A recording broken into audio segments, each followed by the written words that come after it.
Opisyal na inirelease ang Vivo Y05 sa Philippines noong April 15, 2026 at sa presyong 5,999 pesos, mukhang isa na naman itong solid contender sa budget segment.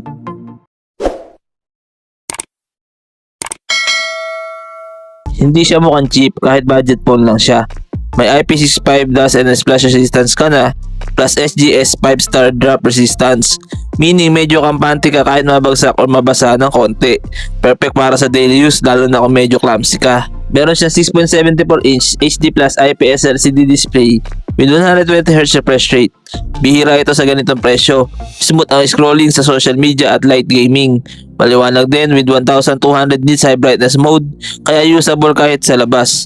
Pero syempre, HD Plus lang siya, so huwag mag-expect ng super sharp visuals. Powered by Unisoc T7225 12nm chipset with 4GB of RAM plus 64 or 128GB internal storage.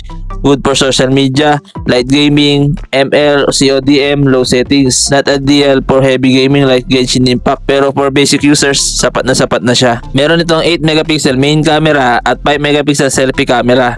Decent lang for the price. Pang social media, okay na. Pero huwag mag-expect ng flagship level shots. May LED flash up to 1080p video recording. Limited details lalo na sa low light. Dito siya bumawi sa 6,500 mAh battery. Sobrang laki.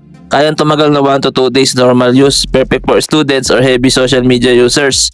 May 15W charging lang, so medyo matagal mag-charge. Meron siyang 4G LTE, Wi-Fi, Bluetooth 5.2, headphone jack, OTG, and USB Type-C. Ang official price nito ay 5,999 pesos. Kung sa Shopee kayo bibili, pwede pa ito bumaba gamit ang vouchers. Sulit ang Vivo Y05 kung budget mo is below 6K.